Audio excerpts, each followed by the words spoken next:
Bonjour à tous et bienvenue sur boursicoté.com pour cette nouvelle analyse technique Forex, matières premières et Bitcoin avec une paire de devises euro-dollar qui continue à évoluer ici autour d'une zone d'équilibre proche des 1.02.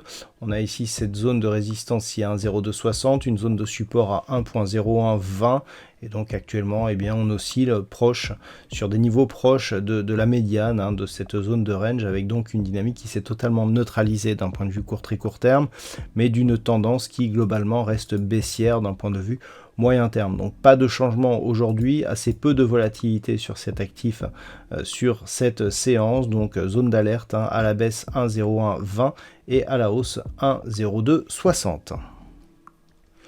Sur la paire de devises livre sterling contre dollar américain, on est revenu tester la zone ici historique des 1.20 dans une tendance qui d'un point de vue court terme reste orientée à la baisse. On avait vu ici un début de rebond technique qui avait commencé à se matérialiser. On est revenu chercher ici cette moyenne mobile et on peut constater qu'elle agit encore comme une zone de résistance. Donc il n'est pas impossible que l'on revienne rapidement ici sur cette zone des 1.20 et à force de la tester, cette zone, on pourrait bien la casser. Et d'un point de vue moyen terme, ce serait un assez mauvais signal, puisque nous avons donc cette zone, elle est historique, qu'elle n'a pas été énormément franchie durant ces dernières années. Et là, on multiplie les attaques. Et le fait d'être revenu, d'avoir rebondi, mais sur un rebond qui, d'un point de vue court terme, n'invalide pas la dynamique, je dirais, de fond, nous indique qu'on pourrait donc revenir sur ce niveau. Une énième rupture, et à force de tester ce niveau, on pourrait bien effectivement aboutir à une rupture, donnera un signal, après la précédente attaque que nous avons connue, un signal moyen terme relativement fort, qui pourrait donc prolonger le mouvement baissier moyen terme sur cette paire de devises livre sterling contre dollar américain. Donc surtout depuis que nous avons échoué à un franchissement haussier de la zone ici des 1,2270 qui aurait pu nous donner les signaux d'une éventuelle reprise de cette paire de devises, un retour ici sur cette zone sera à surveiller avec une extrême attention. Sur le métal jaune, nous sommes toujours ici sur une dynamique légèrement haussière. On a tenté ici une cassure de la zone des 1781.50 avant de revenir au contact ici de la moyenne mobile 20 exponentielle. Donc on est clairement toujours dans une dynamique haussière. On a des nouveaux plus hauts significatifs, même si la résistance ici ne s'impose pas comme niveau de support.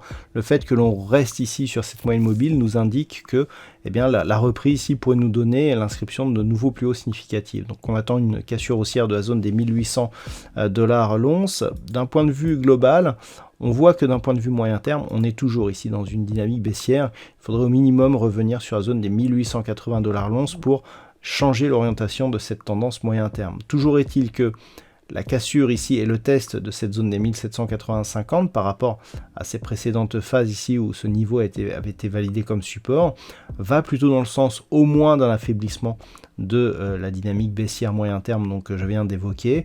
Le prochain objectif donc sur cette zone des 1807 $ l'once pourrait nous donner un premier aperçu de ce que pourrait être un mouvement de retournement. Donc rien n'est fait pour l'instant, une cassure des 1758 $ l'once viendrait invalider cette probabilité de reprise haussière, mais pour l'instant en tout cas c'est bien engagé pour connaître ici une rupture prochaine de la zone des 1807 $ l'once.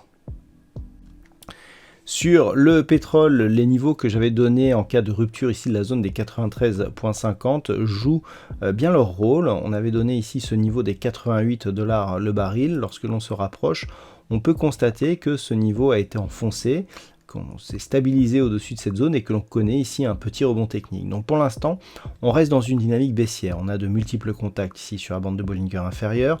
La moyenne mobile 20 exponentielle agit bien ici comme une zone de résistance. Et donc suite à la dernière cassure de cette zone des 93,50, eh bien on est toujours dans cette dynamique. Désormais, vu que la moyenne mobile 20 exponentielle ici devrait descendre en direction de cette zone de support majeure, on surveillera une éventuelle rupture, ne serait-ce que temporaire, de cette fameuse zone justement des 93,50, puisqu'après le premier test ici appuyé que nous avons connu, et donc suite à la cassure et ce deuxième test, et donc l'enfoncement de la zone des 88 $ le baril, eh bien pour l'instant on a la confirmation que cette dynamique baissière est toujours en cours, avec un prochain objectif qui se situe sur une zone majeure à 84 $ le baril. Et enfin, concernant le Bitcoin, eh bien, on est toujours ici dans cette configuration, suite à la forte baisse qui a amené le Bitcoin des 30 000 à cette zone ici des 20 000 $ le baril. On rebondit tout doucement, mais avec une dynamique qui n'est vraiment pas forte, hein. On n'arrive pas ici à s'affranchir de la zone des 24 000 $ pour un Bitcoin. On attend toujours un retour sur cette ancienne zone de support ici des 25 500 $ pour un Bitcoin.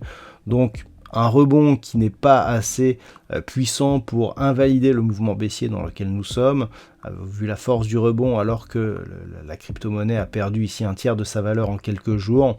On s'attendrait à un peu plus de conviction si les cours devaient vraiment se retourner d'une manière un peu plus pérenne. Donc pour l'instant, on est dans un mouvement qui est essentiellement technique, mais dans une tendance de fond qui reste orientée à la baisse. Et attention, une rupture ici d'une zone de support désormais identifiée à 18 500 $ pour un Bitcoin, eh bien serait un signal de poursuite du mouvement en direction des 15 000 $ pour un Bitcoin. Voilà donc ce que l'on peut dire sur l'analyse technique de ces principaux actifs Forex, matières premières et crypto-monnaies.